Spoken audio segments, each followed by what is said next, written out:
Sensitivity is intelligence. With grace and skill, you have abundance. Welcome to the Psychic Hour. Host Kelly Brickle is a psychic medium, numerologist, healer, and teacher. Her passions are learning about the soul and energy. Whether through spirit, emotion, or vibrational numbers, there is always a pathway of information waiting to help. Now, here is your host of the Psychic Hour, Kelly Brickle.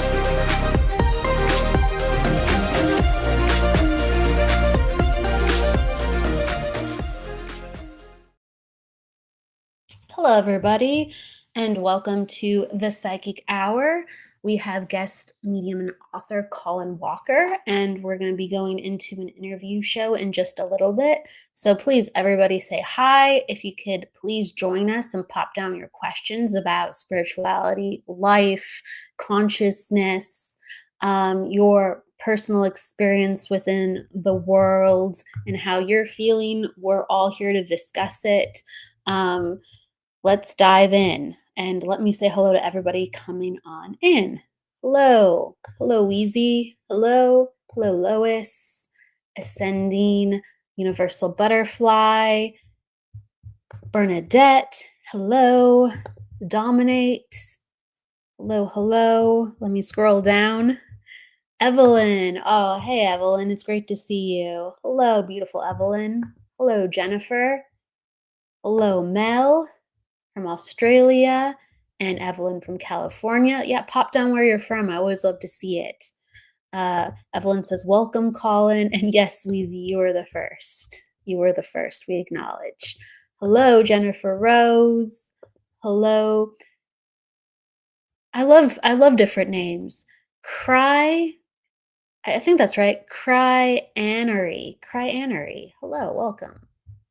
Hello, Ava. Hello, Jennifer McCormick. Hello, Cheryl Myers. Hello, Emma Jane. Jennifer's from Las Vegas. Awesome. Veronica Jenkins. Hello, Veronica. Charlene. Hello, Charlene. Suki. Hello, from Australia too as well. Wonderful. And Lois, you're from the UK. Beautiful. Hello. We're chatting tonight, but we're also taking spiritual questions, everybody. So you can be very much in the mix. And if you have a question directly related to your life, we won't be going into necessarily a full-blown reading, but we'll talk about the energy of it and maybe the consciousness that comes forth. So it's kind of like diving in. It's not your typical reading, absolutely not, but we read the energy still. So I encourage people to really share whatever comes up. Lindsay, hello. Sue, hello. Christine from Scotland, everybody, hello. Oh my gosh, thank you for your hellos. Kim and June, Cher from Pennsylvania, Woodland, Limerick, Diane, hello from Scotland, hello. It's wonderful to see everybody. Helen from Wiltshire, England. Charlene from England. Hello. Canada, Pay. I don't know what the pay part is, but thank you for your hellos from Canada. Hello. Evelyn is saying, do we get spirit points to read them first? Actually, sometimes yes. Life. Maybe sometimes we talk a little bit topic of the day, but life does reward where energy is ready. And for whatever reason, Wheezy, K-Weezy, he likes to be called Wheezy. Wheezy was like, there's a show coming. I'm ready. I know I want to be a part of it, which thank you very much. But yeah, where attention goes, energy flows. So if you're the first, you are lined up with that energy. It's not about comparisons. It's just someone's really lined up with that energy. They're grounded. They're locked up within the energy. They're going to get there. They are aligned to that situation. So it's very fascinating. Sometimes, yes, we acknowledge the early risers, the ready ones. Jennifer always seems to be Yes, there's a lot of Jennifers always on the live. Jennifer Andrews, Jennifer Rose, Jennifer McCormick, other Jennifers. Hello. Natalie, hello from Wales. Hello. I'm from California, everybody, the Orange County area. So I'm saying hello back to you from my area. Jennifer's giving a lot of love. Jennifer Rose. Hey, Stacia. Hey. Hello. Are we there yet? I don't know, Jennifer. I don't know. Hello, Jess. It's great to see you. Hello, Jill. Hello. Okay, everybody. Patrick. Hello, Patrick. Brolick. I'm doing great. Thank you for asking. Michelle Oliver. So many actually wonderful, familiar faces and names. Thank you. Ronnie. Ronnie's in the house. Hello, Ronnie. Hello. Hello, hello, hello. Sandra. Welcome, Sandra. Natalie. Hello. All right, everybody. Let's get started. Patrick's from Ireland, Law Rink, Ireland. Welcome. I have not been to Ireland. I want to go. I want to go Scotland, all the places, all the places. Hello, hello. Yes. Geraldine. Hello from Liverpool. Hello. All right. So everybody, please join the conversation. We are doing the interview show. And let's bring in Colin Walker from the start away we go. Start it off, right? Hello. Hi, Kelly. Thank you so much for the invitation. And hello to everybody. I was watching you go through all those names. It's like, thank you so much, everybody, for joining us. Great to have you all here. Absolutely. Absolutely. We're blessed to have so many wonderful people from around the world. Some people here from your pages, my pages, Jennifer's pages, Veronica's pages. It truly takes a village. And maybe that's a place we can start off. I mean, we're not able to do what we do because we do it just by ourselves. Sure, it takes a lot of effort. Yeah. We Hi, really Patrick. have to have. Oh, go ahead. Go ahead. No, I see Patrick was saying, the last time I tried to say hi, Patrick, the show had finished. He didn't hear me. Well, he's saying hi. He's saying hi right now. Looking at it's hi, Patrick, and I was looking at Evelyn's. She said, "I've started." She's grinning already, and we ain't started. The enthusiasm is there. Jennifer saying Colin. Bernie saying Jennifer. hi. Hi, Jennifer. Hi, Jennifer Rose. And all the Jennifers. How many Jennifers are on tonight? Who knew my bus lights? There's 3 or 4 on tonight. There's definitely at least 3 right now with us. Patrick says he renewed his bus license. Yeah, he started off with 1 bus. He's probably got about 3 or 4 buses now. I think he's going to need up to 10. Oh my gosh. Charlene says, hello, Colin. Hi, Charlene. Lovely to see you, or have you with us. Lewis. Hey. Hi, Lewis. Hello. I don't know what to say. You guys are amazing. It's like, thank you all for coming. Hi, Ava. Carolyn's from South Africa. Hi, Caroline. Caroline, sorry. No, go. Yeah, hey. Yeah. And we're just feeling the love. So Rose says hi, and yes, everybody, thank you. Okay, so what I was saying was that we really can't do this alone. It really is collective energy that moves so many things.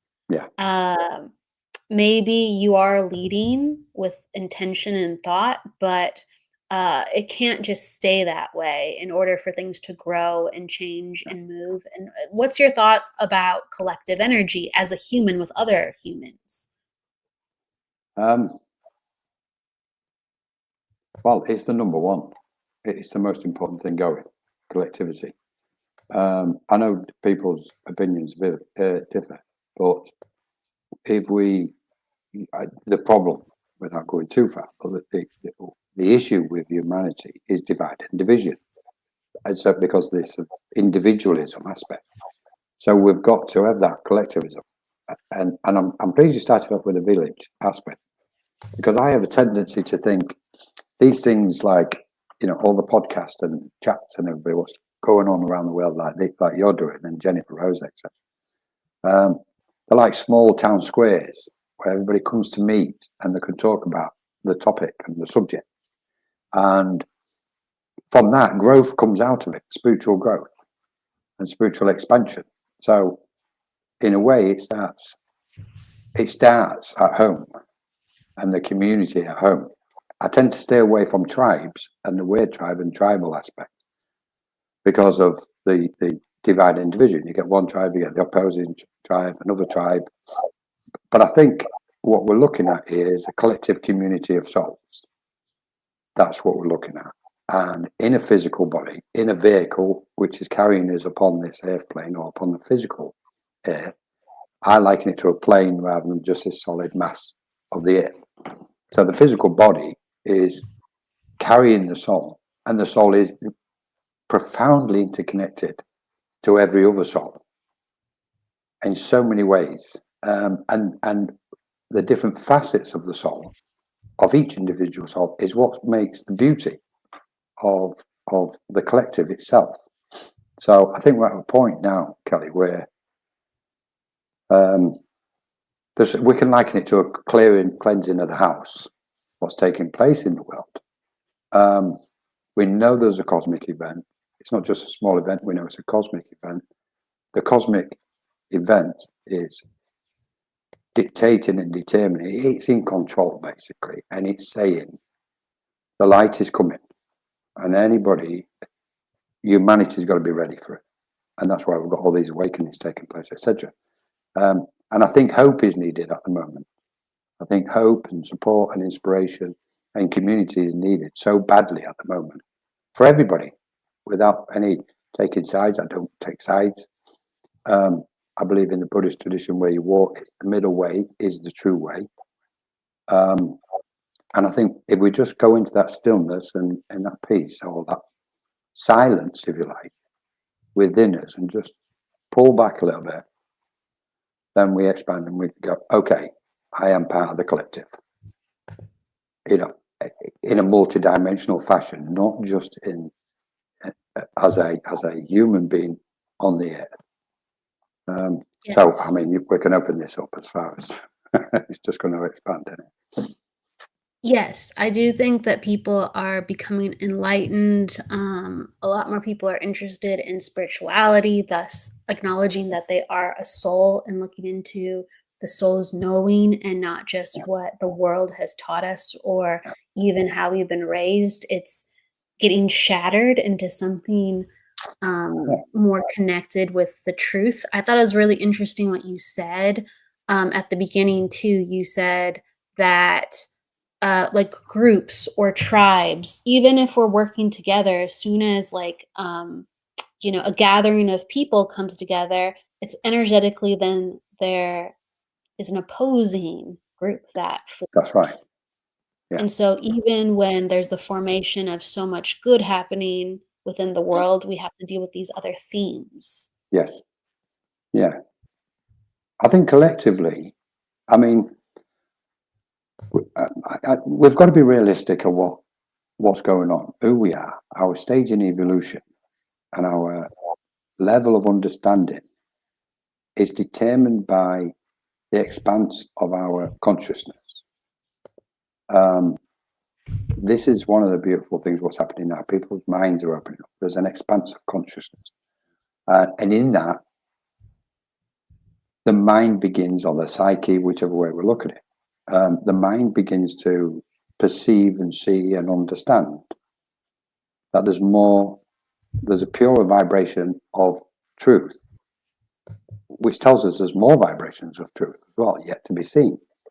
So what we're trying to do is cope with the individual aspect of existing on the planet.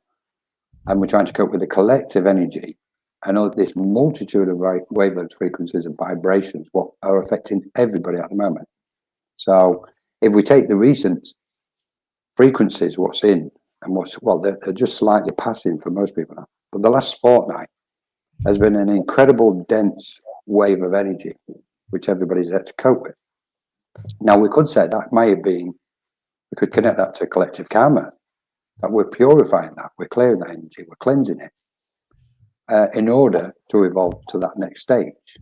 Because I believe everything is a step in evolution, whether we deem it negative or positive.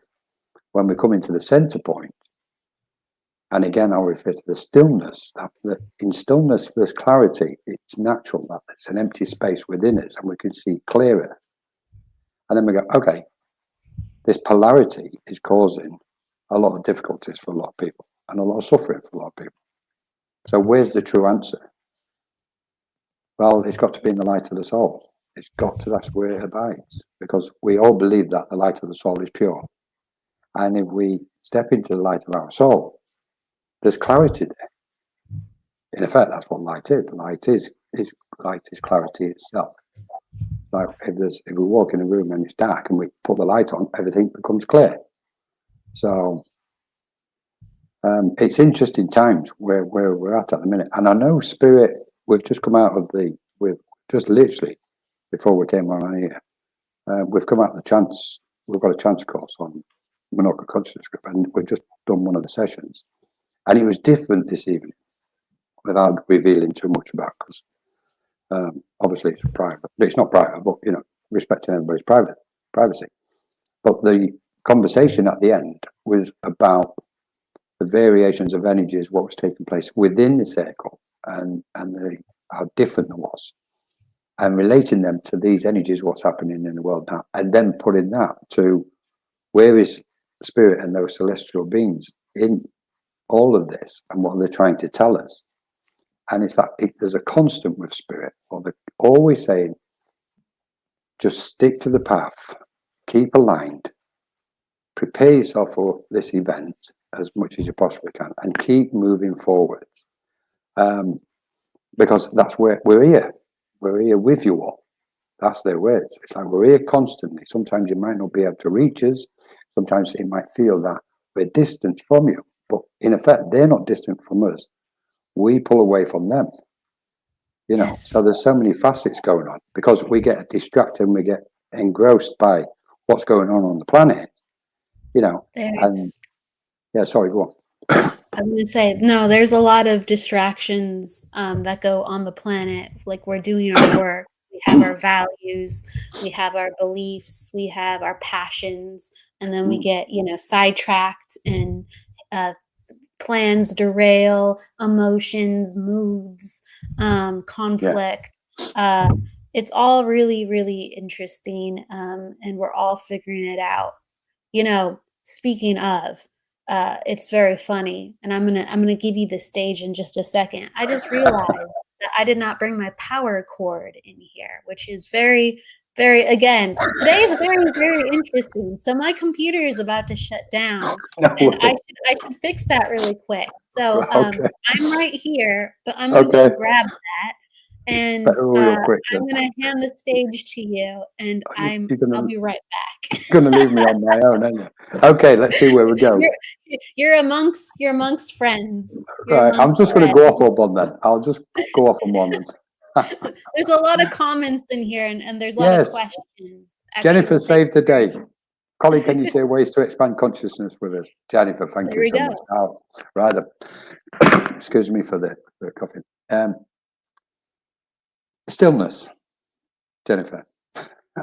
Stillness seems so easy, doesn't it? So if we learn to meditate, and we can deepen that sense of meditation, where we can start to feel those kind of vibrations of peace, and we deepen that sense of peace and go further, we begin to enter into that point of what we refer to as stillness, where everything becomes completely still, and then we deepen that stillness further. And in that process, what takes place is the mind will naturally expand.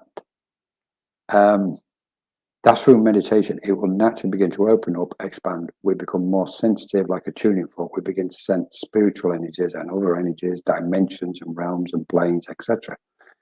And we view that as an expansion. We can add to this and say, well, the expansion, which direction do we expand in?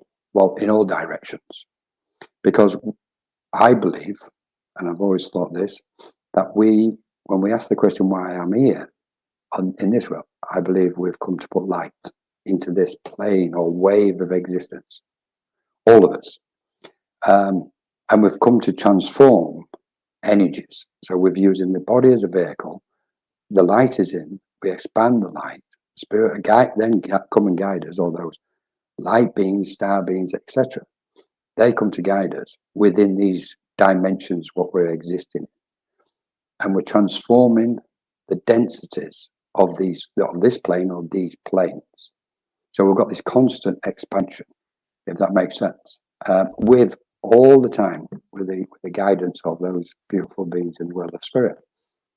So that's one way of expanding our consciousness.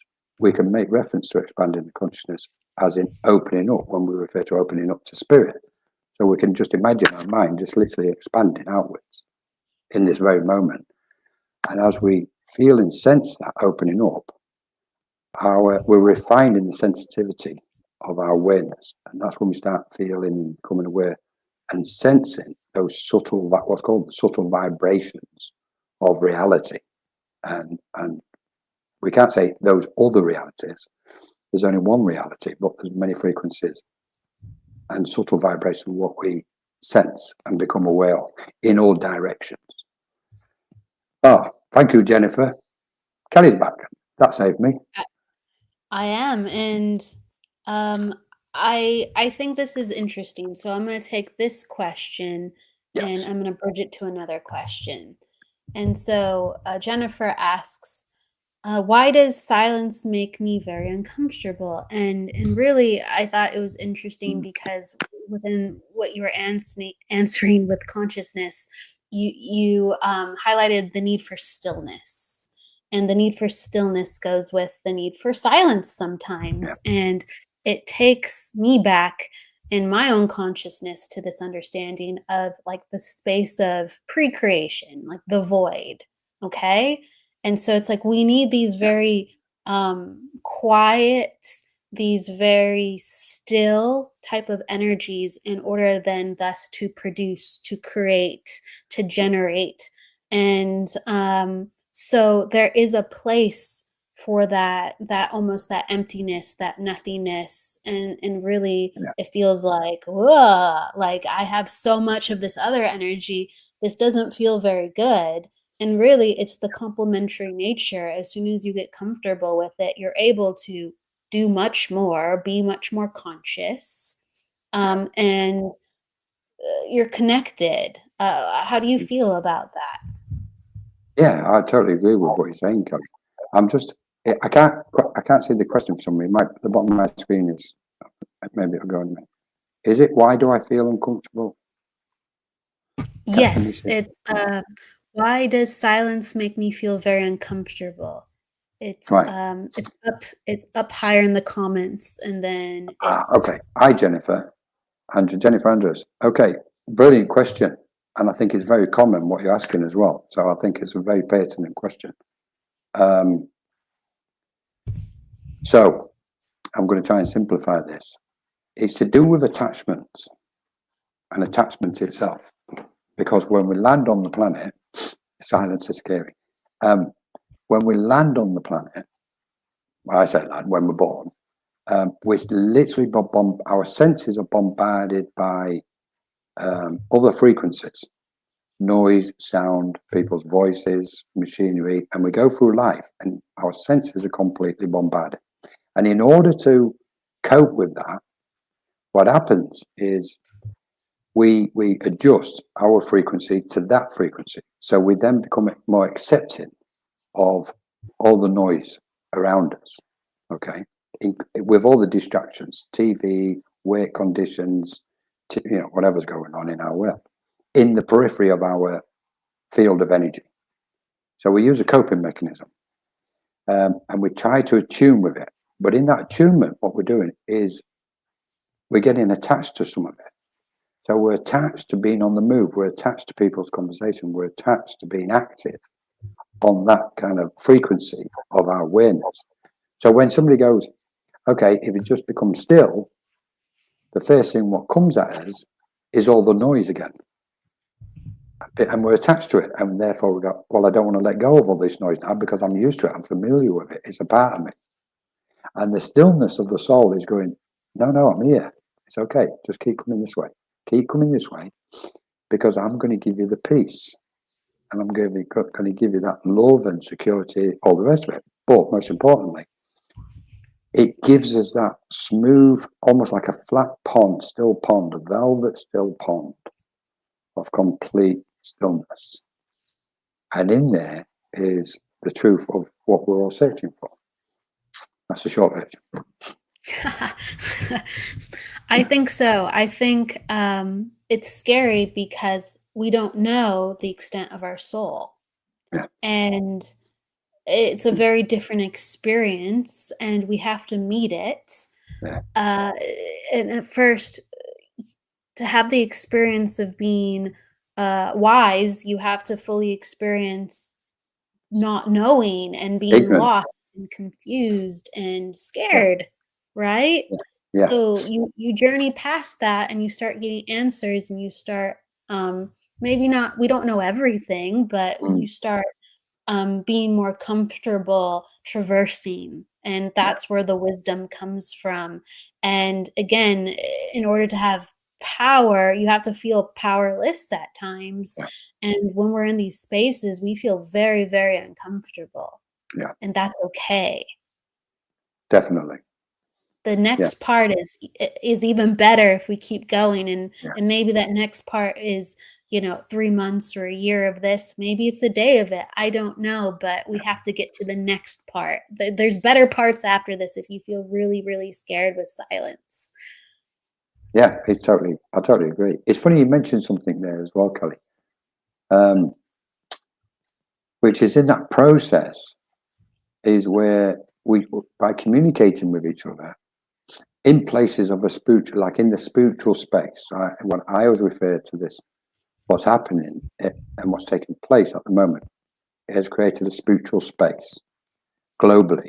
So we're all kind of inside this spiritual space, talking, communicating, sharing, etc., healing, everything. It's beautiful.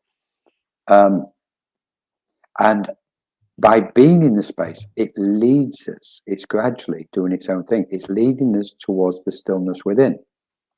Because all the talks, all the conversation, all the books, all the knowledge of spiritual teachings are constantly leading us to the light of our soul, which is the stillness within, that inner light of awareness, where we can abide in that still pond. So interesting that it's come up. I do think it's helpful to talk about. I think this actually kind of goes together with one another.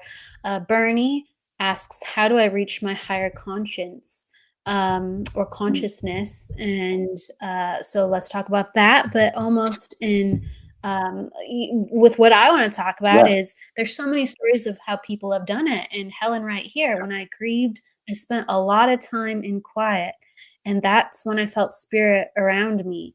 It makes sense to me. So interesting. When you quiet your mind, you open up. Yeah. Spot People on. are already experiencing it. Yes. Yeah. Right.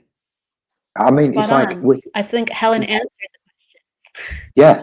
It's like when we say, it's funny because in part of the conversation earlier on the group, there was a comment, and it was about when we become still, we get closer to spirit, which is literally what takes place. Hi, Stacey. And the issue in mediumship is if we still the mind, then spirit there's less distractions in the way of spirit. It makes it more smoother for spirit to come closer to us. Because if our mind is active and we're fittering and jittering around all the time, then spirit's constantly trying to get through them. And it's difficult for them to do that. Whereas we still the mind and just allow them, it kind of opens, when we say open the door, the stillness then creates this fluid, flat space or route for them where they go, oh, we can come in this way. And when we're talking about mediumship, when we say, because often we'll say, well, spirit's not here, spirit's left me, or you'll often hear mediums say, oh, I'll just ask them to come back. They've never left. The medium's mind has moved away from those vibrations because it's become active again. It's come out of its vibration of stillness, or that awareness, that attunement, what we make. So we go, okay, I'll just ask them to come back. And spirit are laughing their heads off and go, we ain't gone anywhere, we're still here. And they're going, what's happened? It's because our mind, so what we're looking at is our mind at all times, and trying to quiet the monkey mind, what anybody wants to call it, etc. For sure. I So do much. think, energy, let's say we can only, handle so much. Like we can only handle so much food. We can only handle so much staying awake. We can only handle so much, talking to the spirit world. So there's a natural lull of, I move away, or now I'm doing this. And, but we are all connected, and it can get very taxing to be so stimulated by everything. And it is very important to silence and silence the mind, and go within and recalibrate. I feel like we're taking on so much that it's just like more information, more feelings, more memories. Every day we're adding to like our software, we're adding to our soul knowledge, you could say. Totally. That we need to kind of organize for a second, recalibrate, and just go, okay, let's just get a hold on this. And I think, Jennifer saying when she has silence, she cries. And I think that's actually beautiful because you're moving energy at the same time. There's so much moving even with silence. Yeah. There's so much moving even with stillness. It's just more manageable. It's it's funny. The reason why I'm smiling at that, what Jennifer's just written, is because she's either picked my thoughts up or I picked hers up. Because I was going to move on to the aspect of healing in relation to silence and stillness. Silence is one of the best healers for us. And one of the reasons surrounding that kind of aspect is in stillness or silence, whichever word you want to use, the light begins to permeate with a greater sense of intensity. It starts to illuminate. And what that does, as it's expanding from the center point of stillness outwards, it's interacting with those aspects what we're carrying, thoughts and emotions, and it begins to transform them and dissolve them. So stillness is one of the greatest healers, what we've got. It's like everything is here, isn't it? So that was a really good point. So I'm not surprised you have tears when it's silent, Jennifer. That's the reason for it, is because the light shines brighter from within and lets go of the old emotion. I think that's a very great point, because if we just think about it, if we go to, maybe not everyone does this, but if someone goes to a Reiki healer, it's silent. You might have some music, but the healer's concentrating on the energy and moving it and learning about it, which what we do in meditation as well sometimes, or in review, in silence. We're being connected to ourselves on a much deeper level. And the medium has to do that too. Sure, they're talking when they're with you, but right before, they have a moment where they go to that place too. It's very preparation. important. Yeah, it's like what we've got at the moment playing out. Three aspects is we've got the past conditions which the mind will carry from this lifetime and previous incarnations. We've then got in the middle the letting go process, which is taking place. People are letting go now. This is a big year of letting go, or shadow work, etc. The healing aspect of dissolving past conditions. That's opening the space up, and that new space now what's been put in the new space is beautiful spiritual teaching. So we've got these three aspects. But ideally, if we really kind of go bit deeper into this, ideally, it's best if we become the pure channel and we don't hold on to one thought or one emotion. that we just allow them to flow through us and put them into action if it's appropriate to do so, and be completely empty. Because the closer we get to stillness, the closer we get to emptiness. And that's what all the guides everywhere are trying to get us to do, that, to empty ourselves. When we say, I wish to be an empty vessel for spirit, we're saying it, we're referring to emptiness. So we're at a really interesting point in evolution at the moment as souls. And when we talk about the soul, one thing what strikes me, we have this sense of separation again. We think the soul is inside us somewhere. Okay, the light of the soul within. In effect, what we're talking and what's present with us now is a vibration of our soul. So when we go inwards, we're just going closer to the pure vibrations, frequencies of our soul, which is our consciousness or our awareness, if you like.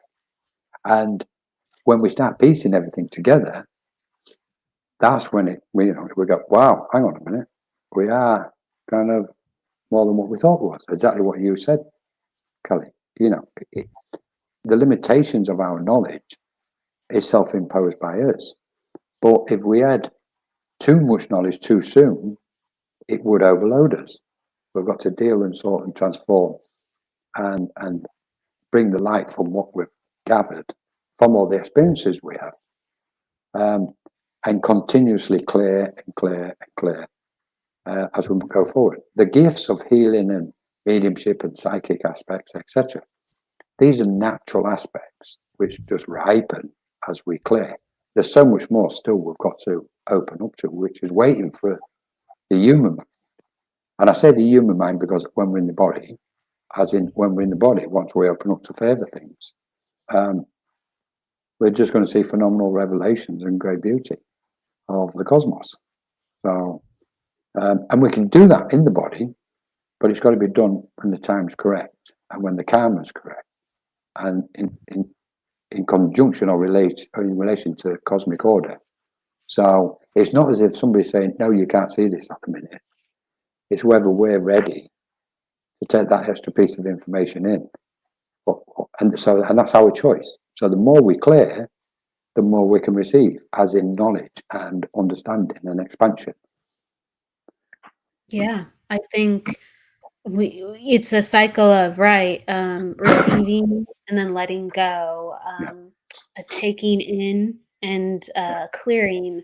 We need both to move energy. We can't just, I have this experience and I have, these resources and I have this house and I have this partner and I have this job and I have this and I have this and I have this.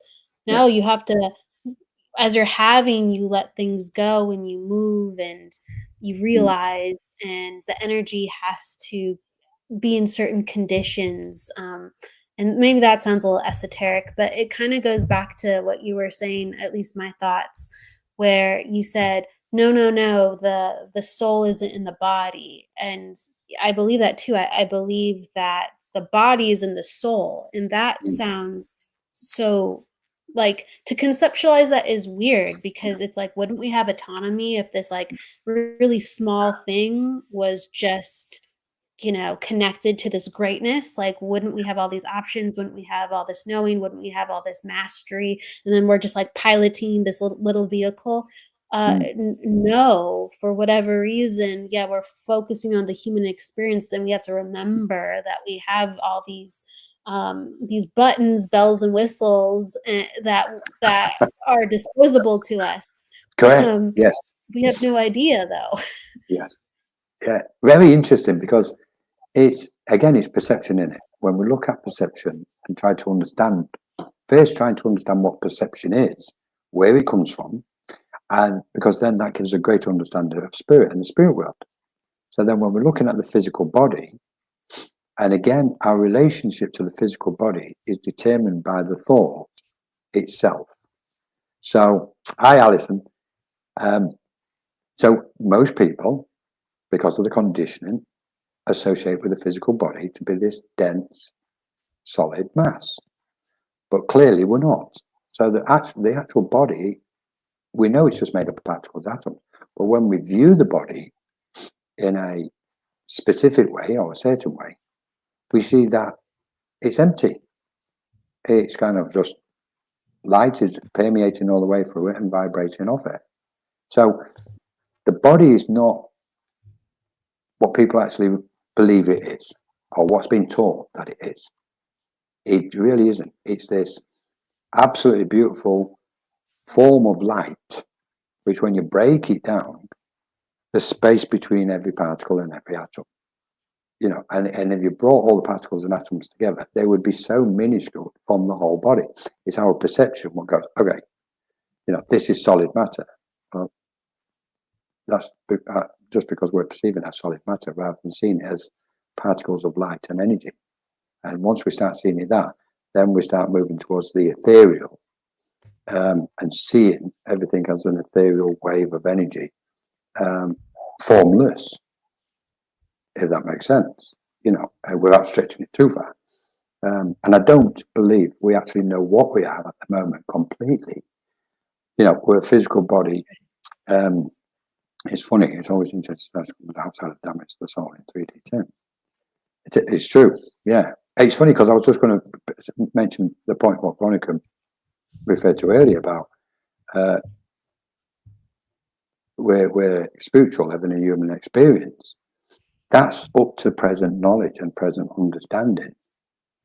I think we're at the point, and I think Sue Townsend mentioned something earlier, but we're at the point now where we're going to run out of language because we're trying to describe things which are now indescribable according to human language. We're going to run out of words. We're expanding beyond language and words. We're on the threshold of that. Words and language have been helpful to us to get us to this point to understand different things, because we only use language and words in order to define something, so it makes sense to us. It's like time. We use time because everything's slowed down, so we can make sense of it. We can measure, etc. Now we're at that point on the threshold where we're really opening up to the spiritual dimensions, as we refer to as a spiritual dimension. And it's like, are we spiritual beings? Are we ethereal beings? Are we cosmic beings? And you just go, in the end, you just go, none of them. They're just human concepts and human labels. But they've helped to get us this far. But they are so limited. And even now, language is now becoming imposing upon us as a collective group of souls, so to speak.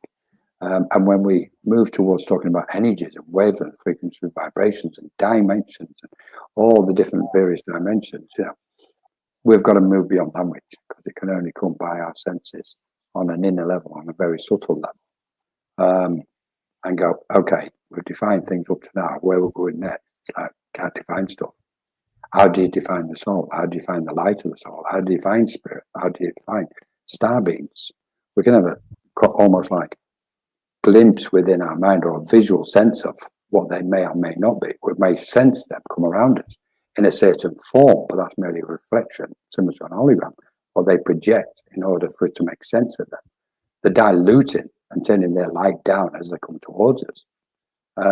Otherwise, it would just, you know, frazzle our eyes, so to speak. It'd be too intense for us. So it's like everything's contained for a reason until the time comes where we can expand and open up further, which is now the time. I do think it goes back to if you walk the way it appears, if there's a will, there's a way. So if there's something within you, your consciousness will lead you to where that exists, or even your consciousness co-creates that to exist. Yeah. So I really encourage people, you know, to dream and to act and to do and to make the steps within the world, because you don't have to wait. You don't have to just be frustrated. You don't have to go, well, when's the time? Sure, when you act, you will be going through trials and tribulations and confusion, dark night of the soul, and you'll be like, it's not time, but it actually is time to generate it to you. It is. You get to start that clock faster. Yeah. Yeah. right? Because we're beyond, like you said, we're beyond language, we're beyond time, we're beyond space, we're celestial beings, we're energetic beings. So if the energy is inside you, you can get that going and it will reflect Yes. itself out Yeah. right in front of you. Even if you can't see it yet, it's making its way towards you. Yes. Yeah. It's beautiful. It's absolutely beautiful stuff. It is. So I don't know what we are, but I believe that we're like creative, imaginative beings, Yeah. and we really can continuously do so much more and have so much beauty within the world, knowing that power and that side of ourselves. Yeah. Yeah. Kelly. I think to add to that, I'll go along with that because I mean, if we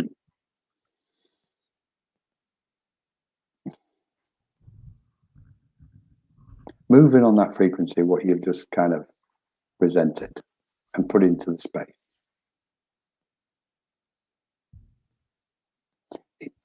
In the stillness, we recognize pure light in its, I can't say greatest form, but to a degree in its purest form.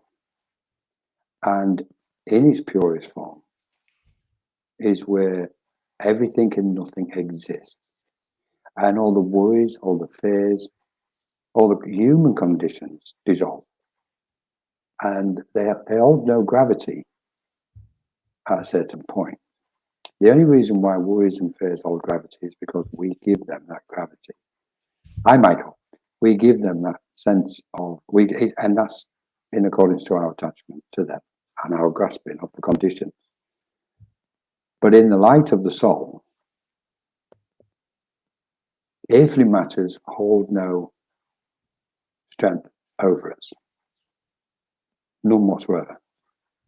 And the recognition that we are beings of light, I was going to say enlightened beings, but there's enlightened beings, and then there's the path of enlightenment and the many frequencies of what we meet along the way.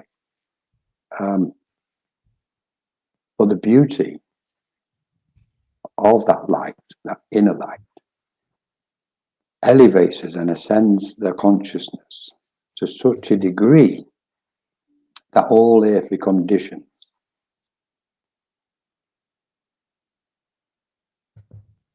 really can't touch it. They can't touch it.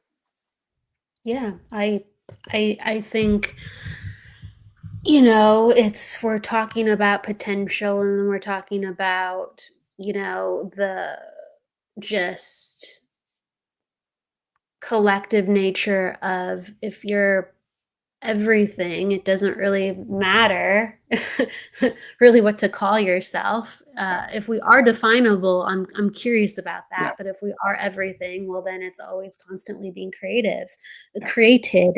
But if we are something, and if we are, let's say, like alchemists, like beings, creative, imaginative, like beings, where's the boundary and the limit when we go past a certain part of ourselves, whether a certain part in space, conceptual time, conceptual evolution, conceptual whatever, do we stop being that and become something else? I liken it to, I think that's beautiful the way you just put it, Kelly. And there is no limitation apart from the self-imposed one. And it is to do with one of our biggest hurdles to overcome is the conceptualization of everything. You know, we like to put everything in a box, tick it off, etc. So it's like, no, forget it. We need to forget all that stuff. We can say the devil's in the detail, but if you're looking too much for the details, you're going to miss the big picture as well, because the puzzle can't be made without all the pieces. But it's pointless, you know, just looking at all the pieces if you can't see the bigger puzzle when it's finished. So there's that constant aspect of unfoldment, if you like. But I think where we are at the moment, we're literally on the fringe, evolutionary speaking, of that infinite, limitless awareness and recognizing it.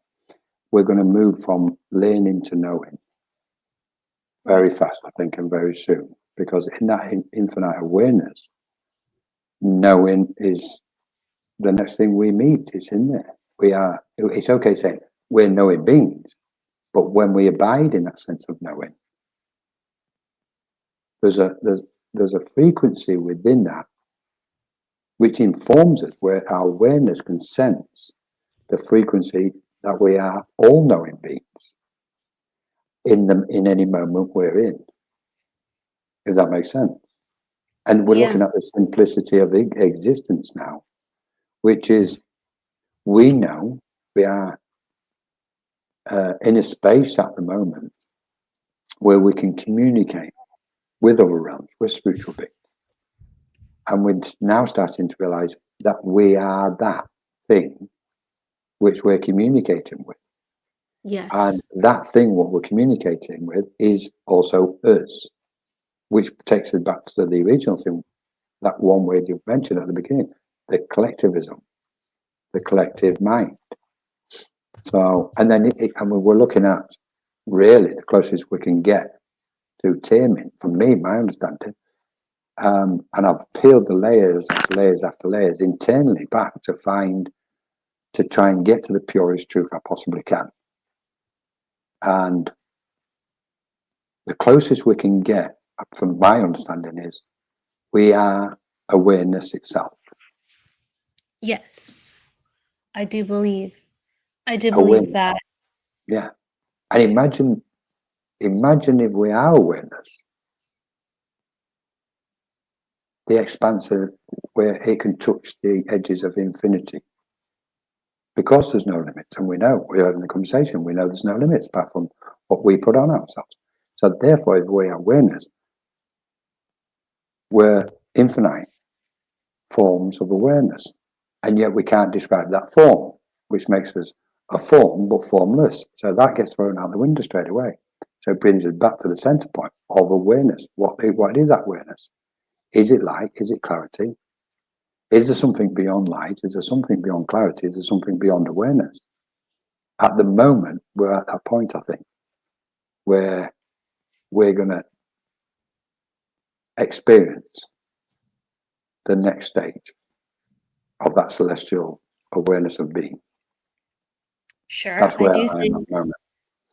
I do think we are experiencing different stages, and I do believe you said earlier that they have found that we are communicating like to a part of ourselves. There's intelligence out there where it seems like we're connected to that intelligence. Like there's an evolved form, and we how can I put it? Like we're connected to an alien race of some sort. We're like they're an evolved version of us, and you could even say the star seeds are an evolved version of us, and we're just communicating with different timelines or different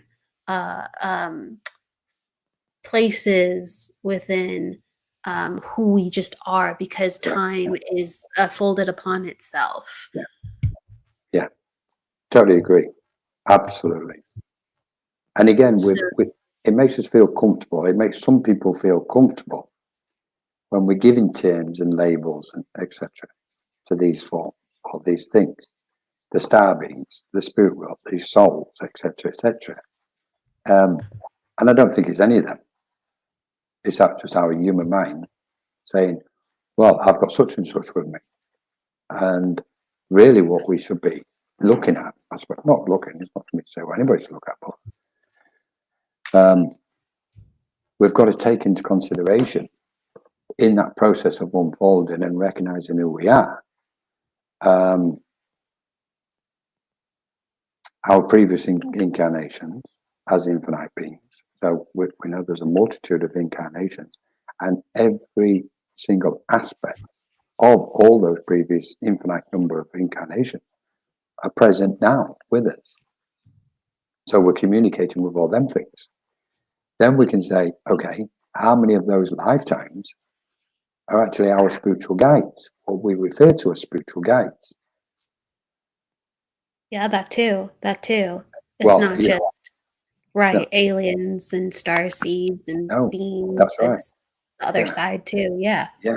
So I think what we're at that stage when we're talking about the higher self, then I think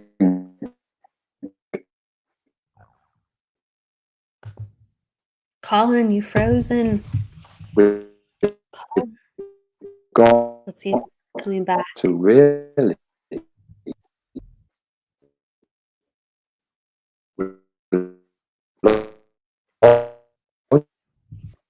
Colin, I'm gonna please. really quick. Let's see if he's. I'm just taking Colin off the screen for a second because he is going very distorted and it's creating some noise. I think he's back though. Let's see. Let's see. You back? Yes, I'm back. Yeah, Okay. I don't know what happened there. You were in slow Oh, motion and it was creating a bunch of different sounds. oh, but anyway, yeah. So Hello, here we are. Courtney and Michael and Nancy and everyone. Hello, hello.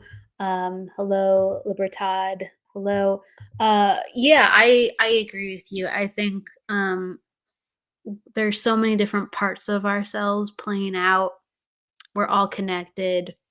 Mm, Whether it feels very, very intrinsic with us, like we're connected to a certain star system or a guide or a celestial race even. I don't know. We're all connected to something mm, that we've seen that spiritually invigorates us and makes us explore more of who we are. And right, I think they're all parts of us later down the line or a reflection of this life, but nonetheless connected to us. yeah, Um, there's a lot of questions that I want to get to actually that help kind of traverse the terrain that we're talking on. Hello, let's go. Let's go June. for it. I Hello, do. Dolores. Hello, Andrea. If you see one you like too, let me know to pick Yeah, all of it them. to I pick it like out. all of them. All the questions. Oh, I can't see So the questions. there's a lot. Yeah, there's a My lot of screen them. is, I can give yeah, you a couple, and you can let me know what you are kind sorry. of attracted to diving into. One is, Yeah. are we shifting timelines? Um, um, do we have lost luggage that dictates our current life? Um, let's see.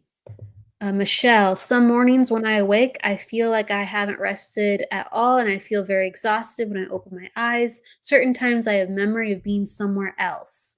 I've even continued where I left off. How old were you, Colin, when you realized you had your gift? There's way more questions than that. Um, Rather, let's go for are that. there Let's go any for them. that, oh, and I like I this think one the too as well. timeline This is one. the last Oh, go on. highlight. Which How one's do this I one? try not to expect anything? Which one did you want? Which one? Yeah, Which one caught let's your start with that attention? one, Kelly. Okay. I think we should start with that one because this is about expectations, isn't it? Which gets us into Yes. so much trouble. Yeah. How do I try not to expect anything? I always try and wait for signs when sitting silent. Lois Blackford is asking. Do you want to go first? Sure, sure. Um, how do I not try? Well, this is going to sound really funny, but we have to give up on trying and just choose the direction. So, are you going to expect it or are you not going to expect it? What, where do you commit to? And it's okay if you're still expecting. It's okay. It's really hard not to expect. I expect a lot of things still within my life. I expect, if I'm going to continue, this moment with you, that my lungs will still be breathing and Colin will still be here listening to the words that I'm saying. I have minimal expectations, but I'll be surprised if all of a sudden that goes different. But to what level, Lois, are you willing to accept things beyond your control, beyond your comprehension, beyond your comfortability, beyond your wants, your needs, your desires? I would start there. How much are you okay with things going completely different than what you'd expect or even want? And to start to surrender into some of that, and that will be a journey within itself. And then you say, I always try and wait for signs when sitting. And maybe you want maybe you want the signs. There's nothing wrong with that. And it's okay sometimes that we are not getting what we expect. And even more, sometimes, and this is what I believe. So you can say this is an expectation that I work with, even though I'm flexible with it. Sometimes I go, Spirit, give me this, or let's work with that. And I receive what I perceive as nothing. And I just go, wait a second. I know I didn't just get nothing. I just got things a different way. I just got exactly what I asked for, possibly, but I didn't see it the same way. I didn't hear it the same way. I didn't think about it the same way. My sensation did not process that, where my conscious could really dive into that experience. But if I all of a sudden sit back and go, wait, what was that? And I start to get curious, all of a sudden a door is unlocked. And surprise, even though I didn't have expectations, I still walked the journey that I was curious in and wanted. So it's almost like my expectations were given to me because I surrendered mine. Again, it sounds like a riddle, but you're probably being given a lot of what you want, but your expectations have to change on how you're getting it. So a lot of things to think of. Not saying we always get what we want, we always get what we expect. Not saying that at all, but it's funny how often it happens. That's all I'm saying. I'm going to give it over to you, Colin. I've got to be very careful now with expectations. Oh, please. Okay.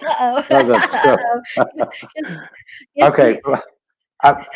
I'm kind of ruthless sometimes. For me, it's like zero expectations about anything, because expectations leads to suffering. It leads to us getting frustrated, angry. And when we look at most aspects where there's expectation, or we have the expectations of something, and we definitely shouldn't have expectations of spirit. I would put that in a broader sense to everybody. Because if somebody expected something of me, I'd just be sitting down laughing my head off and going, don't have any expectations. So spirit's obviously doing the same to us. When you go, Spirit, I expect this. So, and don't have expectations of others, because when we demanding, because it is a form of demanding, when we're expecting of others, we're putting them under pressure, and we're putting ourselves under pressure. Yes. Because we're going, well, I'm waiting. And they're going, well, I'm sorry, I can't meet your expectations. Oh, well, I'm disappointed now. It's like, and there's so many other aspects we can use. So for me, I just go, no expectation. It's like when somebody's developing mediumship, healing, etc., especially trance, enchantment. We've got to remove all expectations, because that steps in. That's another obstacle when we go within, when we're doing our development, spiritual development. If we put expectations on ourselves, we're actually putting an obstacle in what could be a clear path. And when we reach that obstacle, we've got to remove it. And you go, I've done that myself. I've stopped myself from developing when I could have just took that extra step because I put an expectation in front of me. So it really, for me, it really applies across the board. No expectation. But I love the way you said it, Kelly. That was like really, for me, I was really in.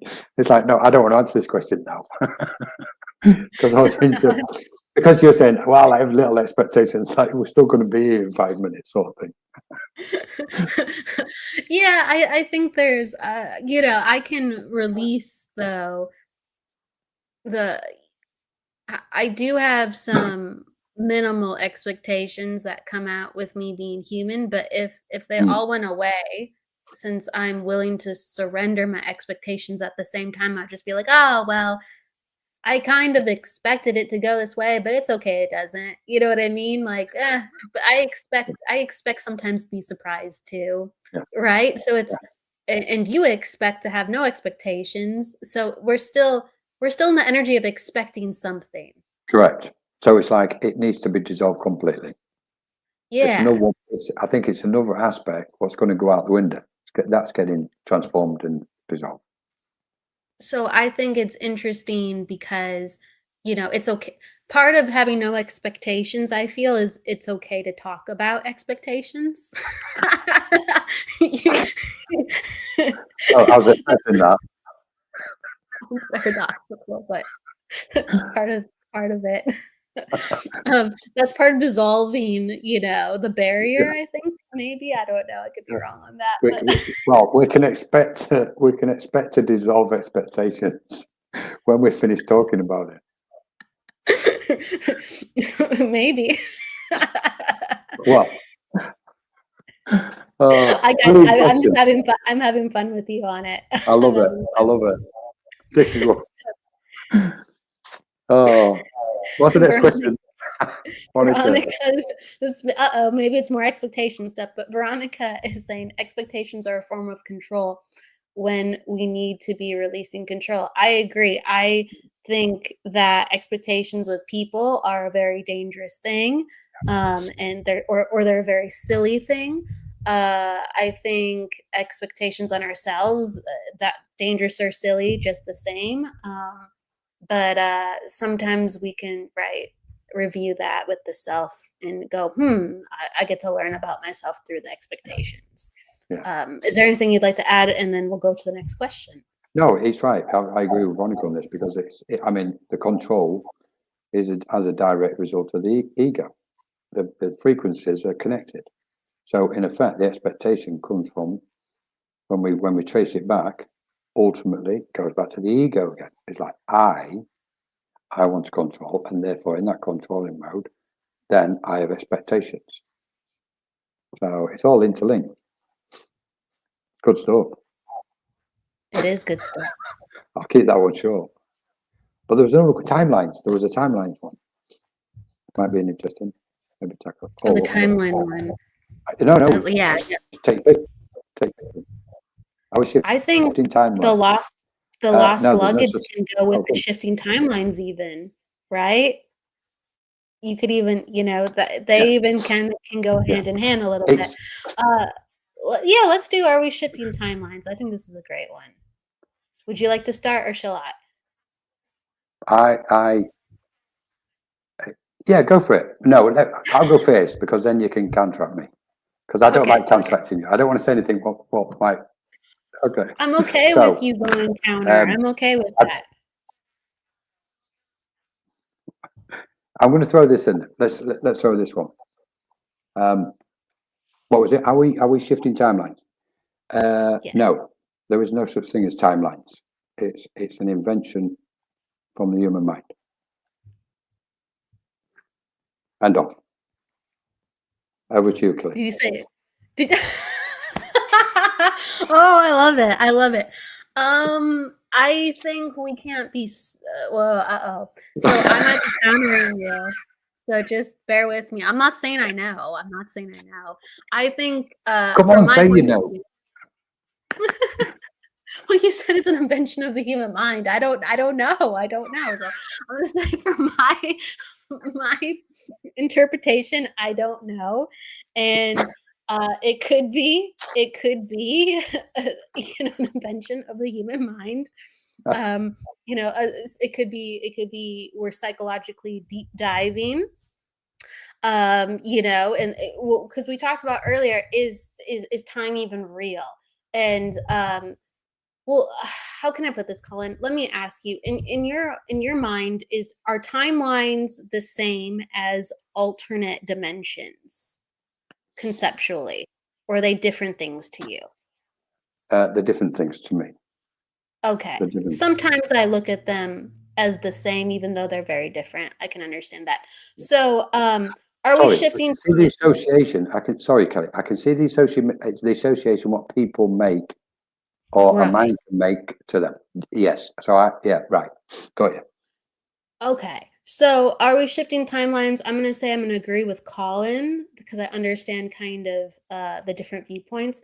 I'm going to agree with Colin. No, we're here. You know, we're evolving as we need to evolve. Are there other dimensions and are there other things going on? I would say Most probably. definitely. Most definitely. Most definitely. We can expand And on this. please go. I'm going to hand it back to you then. Brilliant. Okay then. Let's. So guys, this is for everybody watching. This is for entertainment purposes only, but it's still true. I'm starting to get full. Right. But it's only mine, not yours, guys. Not yours. So, time. Let's go to time then. For me, time is a frequency, and it's a specific frequency. I believe it's a slow-moving frequency. Okay. And the reason why I say that is because it's a frequency which is it's got to be slow in order for us to make sense of the world we live in. So time is, I don't want to say time has been invented, but a frequency is present upon this world, what we refer to as time. Okay, when we're thinking in a big scheme about energies. So then we go, okay, time is a frequency which has been created in order for us to make sense of reality, or this reality. And this is where it gets really interesting. Because we know we can measure distance, time and distance, okay? But we know time and space. But we know when we ascend, expand, or meditate, we move, our awareness moves beyond time. Because we've all meditated, or most people meditated and go, where's the time gone? Because there was no time when in that.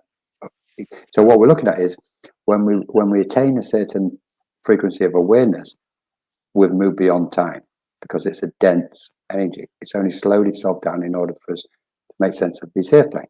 Now then, when we're talking about shifting timelines, we're trying to present ourselves as knowing that there's many timelines in other dimensions and realms because we associate it. Now, the closest we can say is in other realms and dimensions, is the time in them dimensions the same as what the one we associate to? Because if that's the case, then those dimensions are dense. Because we know there's dense energy here because it slowed itself down for us to make sense of it. So now some people I know I respect, might be a little bit of a shift to get your head around. So what we're actually saying when we're talking about timelines, and I'm not talking directly to ascending universe, but I'm talking generally. When we're talking about shifting timelines and timelines associated with other dimensions, our only knowledge of time is in this plane, is on this planet. So we're then saying, oh, there's other dimensions then. What are dense, working off a dense frequency, the same as this plane? What about faster frequencies? Well, as soon as we look at faster frequencies, we go, well, yeah, there's got to be faster timelines. There can't be faster timelines. They can't exist as such. And the reason being is because it would stretch energy further. And we know infinite, and we know energy is infinite and beyond the concept of what we think is time. So then we're going beyond time and space into the emptiness, if you like, of infinity. So analyzing all this, we can say time is only connected to this earth plane or to the earth or another planet, what's at this stage of its evolution. We can't say about other timelines in other places because we know as soon as we go to a nice pure frequency or faster frequency in our awareness, we tap into and communicate with dimensions what are moving very fast as we understand it, which we refer to as beyond time. So we've got to be very cautious. So in effect, we're we wipe the whole aspect of timelines out. So all this talk about timelines everywhere is another concoction what the human mind's made. And I know the guys who love timelines are going to love me for saying this. Let's have a debate. Well, I'm just maybe I'm going down the rabbit hole, like, you know, a little bit too much. But I'm thinking about like space, and there's like time distortions in space, and you know, the further you get to a black hole, the time starts getting more and more, you know, exaggerated with that deviates from our laws. Yeah. And even there was physicists that you know, confirmed that we all experience time differently, like by the fraction of a fraction of a fraction of a fraction of a fraction of a Right. second. Right. It's like if you happen to be standing to the side of somebody, the way that light hits you, which is Yes. basically a record of time, is different. And so everything is relative. Everything is Yes. literally relative. And you could make an argument for time, but there's not concrete objectivity to time. So yeah, it's very irrelevant, even though you can measure some things of it. So that's where my mind goes for a second, but it also goes to like being a psychic and like predictions, and you can reach out and know by somebody's projected energy, like this is going to happen, or this is probably going to happen, or and sometimes those decisions change. So it's very interesting. I do think. I don't think collectively, like, you know, there's these massive shifts going on, but I do think that our choice makes us very powerful, and then you could have a philosophical discussion on our timelines changing. Yeah. I'm pleased you brought that one up, Kelly, because when we're talking about like the known galaxies, etc., black holes, etc., we're still making a reference to the physical known plane of existence, which is where time is relative to, because we associate to it. So it's like we're standing on the Earth. To go to the moon, there's a distance. Go to out further into space to Mars, and then extend that further. So we're still associating to the time in its present wave or frequency, so to speak. I love the fact that when you said about when somebody's standing next to it, and we can bring light in on this as well, and the speed of light, etc. So we're measuring light according to, again, the timeline, what we've measured, light going from A to B, etc. And this is what tells me that, again, time in a way is that one of the main things, what's imposed limitation upon our awareness and our ability to be these expansive celestial beings. It's contained us to such a degree, and it's been used, etc. What we've got here now, time's directly linked to the physical world. Time is directly linked. This is Veronica's comment. Time is directly linked to the physical world, i.e., a quantum clock will tick. Time linked to the decay rate of radium, but the way we perceive time shows that our perception awareness is outside of time, interacting with the physical world. I think that's right. I mean, so the concept of, you know, I don't think time itself is changing. It's just we are powerful beings that get to co-create reality. So, and then we acknowledge the awareness in one another, and we say, based on your awareness, the likelihood of this to go like this is shaping itself to be this. But you get to rewrite it if you want. No, I like this one, to be honest. I like this aspect because I think there's so many people at the moment. What we're looking at is a massive information and people trying to find their way through it. And the vibrations, what they're drawn to, the frequency of knowledge and spiritual teachings are drawn to and gravitated to, determines that space what they exist in and the knowledge where they're referring to. The timeline frequency with a lot of people at the moment, I believe, is a stepping stone. They're using it as a stepping stone to expand their awareness and consciousness to its next stage. So I kind of sit here and go, okay, my analysis and understanding of time, timelines, is this. And having that comfortability regarding my perception of that. So we're all playing these roles in and relating to frequencies, which is going to project us to its next stage, or project us to a next stage in the evolution. So I respect totally this use of the term timelines. Yeah. But from my point of view, it's like time really doesn't exist. It's really, you know, a dense frequency. It's a dense frequency. I agree, and I think like we're solidifying, I guess, some of this discussion, because Veronica gave like a really again, she's commenting, humans understand time as the progression from one physical movement to the next physical one physical moment to the next physical moment. Remove the physical aspect and remove time. Yeah. And I think that's exactly right. I think that time really doesn't exist, but and I love how you're saying it, Colin, we are in a dense reality, and time has a dense concept, and it's how we measure things.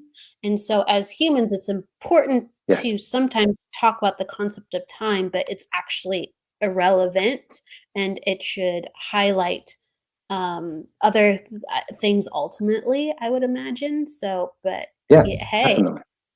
Just on a light note with it, it's like we can say, I'm moving that fast, I haven't got time to talk about time. We can all say that. Because before you mention density, I'd like to jump on that point, Kelly, if it's okay. When you on about the density, being like living in this dense thing, I think it's so relevant to everybody's spiritual growth that if we recognize there's a dense, everything is in densities. We can call them planes, dimensional realms, etc. So we say, okay, there's a density to the plane we're existing in. When we look at that, I think anybody who's on a spiritual path, it's really beneficial for them, because then it gives them some kind of concept within themselves, in their own awareness, to go, okay, if this is a density and I'm trying to communicate with lighter planes, it tells us I need to move my mind there. I think it's really helpful, and I think it's helpful for anybody who's developing mediumistically, because like, okay, rather than me sitting here waiting for spirit to come to me, what am I doing? I'm in this dense state of matter, what we think. I need to move myself, because if we bring the separation in, which we know there isn't anymore, but in this certain frequency, if we bring the separation aspect in, it's like, right, spirit's over there and I'm here. They're willing to meet me halfway. Okay, I'm in this density. I'm going to lighten up. I'm going to open up, expand, and I'm going to send and shine my light in order to make that attunement with them. And I think so. Referring to density was kind of triggered that one in me, which I think is relevant for people. Maybe it's not. I think, like, you know, the universe is made up of different frequencies, and you know, we are more than just one frequency, and right now we are dense. A part of us is dense because we need to play out on this plane, on this I've been dimension. dense all my life. You've been dense all my life. Well, isn't that funny? Well, as humans, we're pretty dense to spirit, like, no pun intended. Yeah. So it goes with everything. This is so true. I don't know if this will help anybody, actually, because saying that, it's like when we're communicating with spirit and when spirit's coming through, it might be, I don't know, some people might want to know this information when they're developing their psychic and mediumistic abilities. these planes, what we make reference to, if we view them as densities, spirit's got to come through them densities to get to us. And we've got to go through them to get to them. That takes a lot of energy for spirit to do. You know, people can go, spirit's just a thought. Does it though? I kind of Pardon? wonder, does it though? I wonder, does it though? I wonder. What? Is it It takes energy for us. I kind of wonder. I wonder. I that is or is that I hear that a lot where they're like it. I think it takes a lot of energy, but I don't think that's necessarily that difficult for spirit. But it does take a lot of energy. Right. This is a good point. This we're just opening this up a little bit. Because you've made a good point, Kelly. Right. So on one level, it's not, because they can easily top up their tanks from the energy field of energy around them, which is the light. Okay. So then they go, right, I need to top my tanks up because I'm going down there. Okay. To see my family and my loved ones. Okay. But when they're coming through specific frequencies, like like spectrums of frequencies. And as they're coming through, then they've got to stand in and withstand this field of energy of the airplane to get close to us. And that takes energy to hold that link from their side to us. So they go, right, time's up, I've got to go back. And I think that's all connected to energy. And so I agree with you saying it doesn't really take that, because it's like they can get in. But when we go that next step in, you go, well, then actually there's the other side where it does.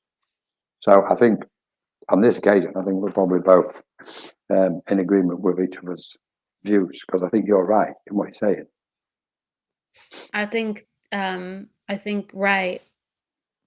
That it's interesting when we think things are hard, you know, when we think things are hard, that sometimes we extend that concept to the spirit world, and it's fascinating. Okay. Yeah. It's fascinating. It is, I want to go to a question, but really quick, Veronica is saying energy is linked to the physical world. Spirit is not of this world and therefore does not have energy in a physical sense. It's different types of energies. Yes, I do think it's different types of energies. Is that what you mean, Veronica? We're grounding different types of energies. We're meeting with different types of energies. First question: has everybody else left? Is there only Veronica here? No. Everyone. There's a bunch of people listening, and there's people commenting. There's one question here it is up top. There's some people who are everybody. I know there's a bunch of people still here. Say hello. Jennifer was laughing at what you said earlier. Ascending butterflies still asking questions, and yes. Let's see. There were so many questions before we were like honing in on only a certain few, but this is another one. What? That is one, but there was another one before that. Oh gosh, where was it? I was actually looking for her other question. Oh yeah, this one. So we can go back to that one if you like, but let's look at this one. Yeah. In a given day, how many energies do we interact with and attach to our auras without even realizing the impact carrying unwanted baggage? Absolutely brilliant question. People are laughing. They're saying we're still here. I think you guys are still here. Kim's like, hi. I'm going to go to bed. Jennifer. Everybody's gone home and gone to bed. Right then. So the butterfly one. Let's have a look. Okay. I'm going to come back to Veronica's if that's all right in a minute. But the butterfly one, she was saying, how many energies do we interact with? Can we find that again, Kelly, please? Yeah. Here we go. I got it. It's brilliant. It's up top. I got it. I can see the questions now as well. I can see the chat. Here we go. I found it. In any given day. Okay then. So the reason why I find this really fascinating and interesting is because this came up last week in a certain way when we think of, since we're a child, since we're born, how many environments we've been present in, all the way through our lives. Every single day we've been in different environments, and our awareness senses every particle and atom in that environment. Like, so we go, okay, this is an incalculable number to a human mind anyway, because we know we're receptive beings as well as transmitters. So we can send signals out and we can receive signals. That's the auric field, or the field of energy. And I liken it to we can bring the toroidal field in, but I liken it to the emanation of our awareness. So our awareness is like, we can liken it to an optic fiber lamp with all the sensors, the little sensor pads on the end of that optic fiber lamp. That's in the space around us, sensing all the energy. That's why we receive these signals of, is it a good environment? Is it a dangerous environment, etc., etc. We'll level it all up because we're receiving them signals. So that's telling us that in every environment we go in, we're sensing everything what's in that environment. Everybody else's auric field, the energy, what's taking place in that environment, good, bad, or indifferent, whether it's a home, a shop, a bar, whatever it is. When we've traveled this journey, we've taken all that on board. And it's all stored in our memory field. Everything is. And then we've placed it by its degree of gravity and importance to us. So if we've had a close relationship to somebody for several years, we're sensing lots of different aspects of that person's emotions and thoughts, etc., etc., and we've recorded it all. And if we've got a bit of a distance to somebody, and we haven't sensed too much energy, but we've still sensed it, that's here as well. That's why we can remember every single thing about any environment we've been in and any person we've ever met at any point. So I kind of wanted to give that broad picture. So then we go, okay, I'm filled up with all this then, because we're carrying it on. So then and I'm just going to skip slightly. So when we look at the world at large and we see war and violence, etc., we're sensing that, because it's not just from the immediate area, environment. We're talking the village, the city, the country, and then the world. We're sensing it all, and we're carrying it all within us, each one of us, according to its own gravity, or according to the weight we give gravity to it.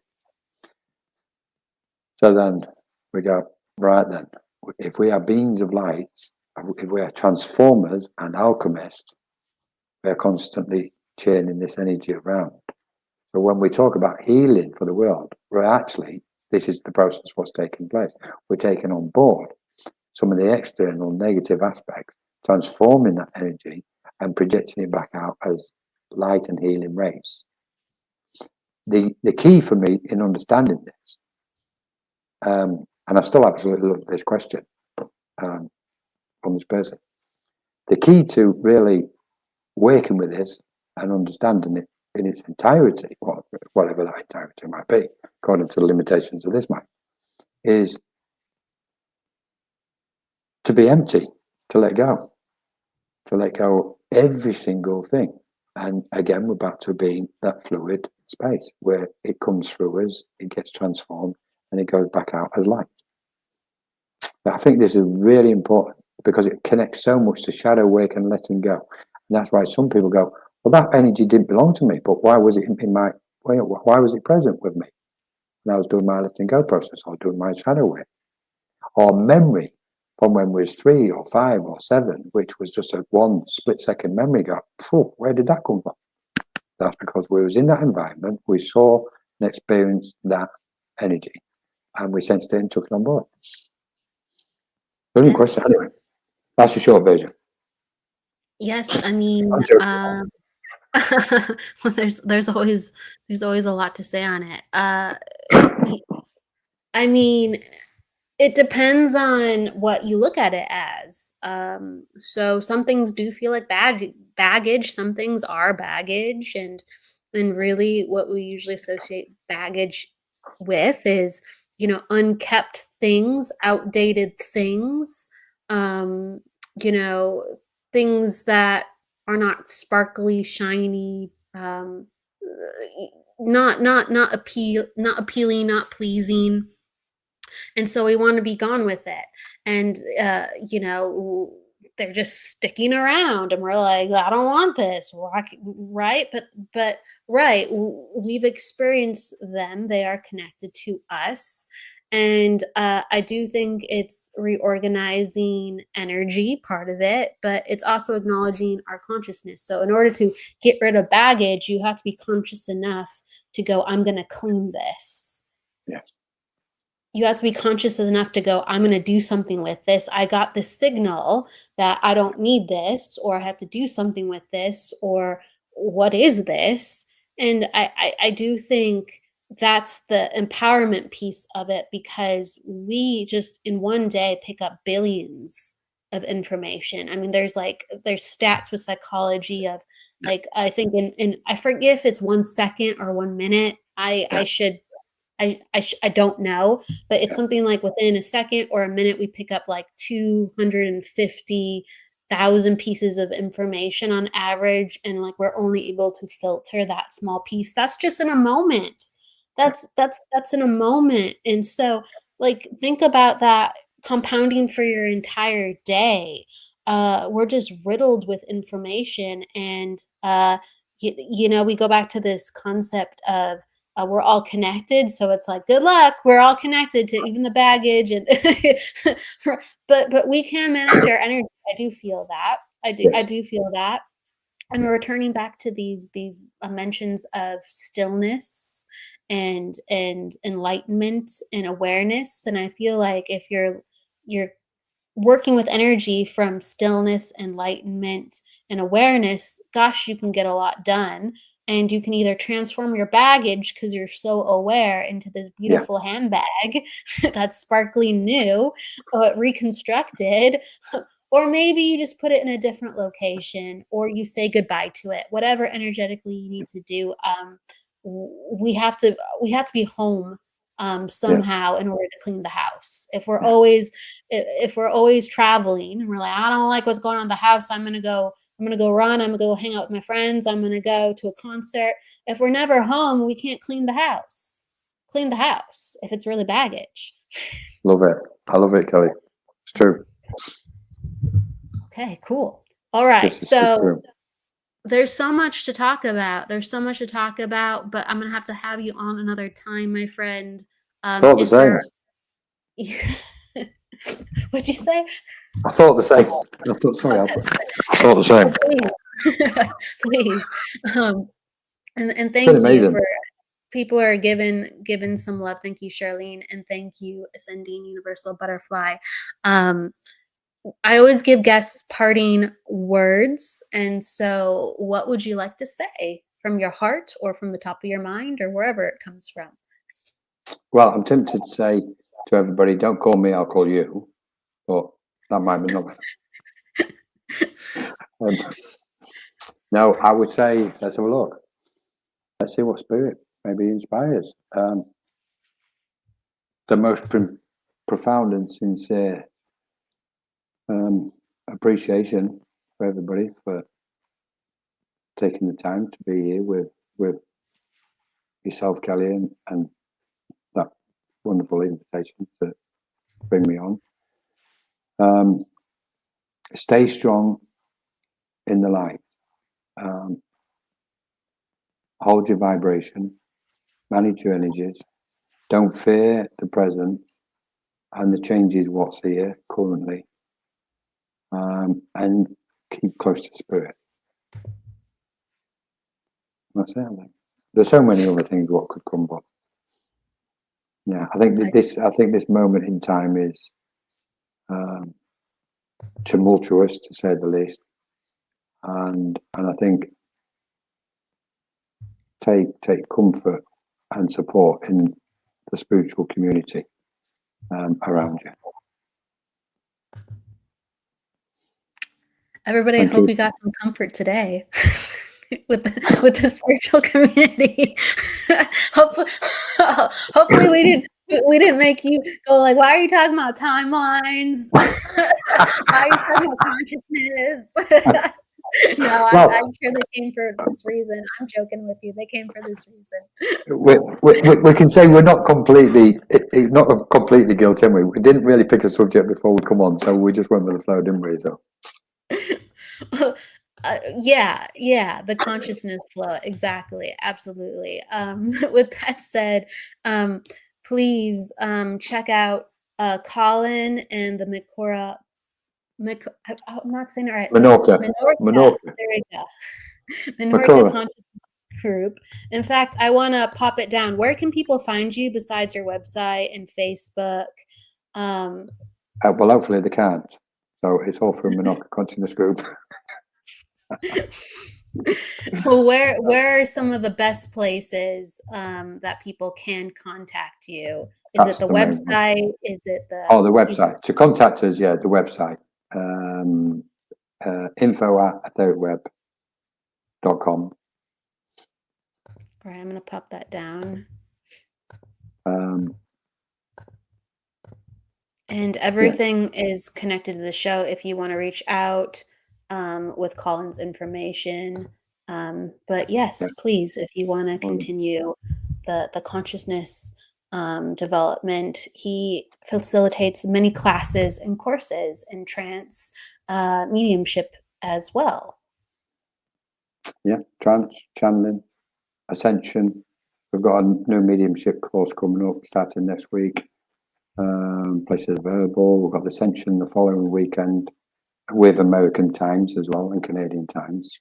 We try to keep some of our times now in line because we do have American guys from across the pond coming on to some of our things. And it can be early for them. And they've been making the effort the last couple of years to join us. And they're up at 2 and 3 in the morning. And it's like, no, we need to shift the time to suit. So some things will make it suitable for both sides of the pond. But mostly we've got this, we're starting a new virtual centre very soon, where people will be able to come and practice the channeling, and there'll be spaces open, support rooms, open circles during the day, etc. Healing, there'll be a trance healing clinic, 6-week free awakening to your spiritual gifts, etc. So there's so much. So we're looking forward to opening the new centre, the virtual centre. It will be online, and there's masses of stuff going on in there when it starts. Okay, so lots of upcoming things with the Cora Consciousness Group. Check it out, and hi, Michael Zinn, for coming in at the very end. I'm waving to him. Hi, Michael. Hello. But with that said, we will have you on again, and I wish you and our audience to go with love, luck, light, and don't forget to live, everybody. We will see you soon on Friday for Embracing Infinity and the Numerology Hour. See you then. Bye. Bye-bye, everybody. Lots of love. Lots of love to everybody. Thank you, Kelly.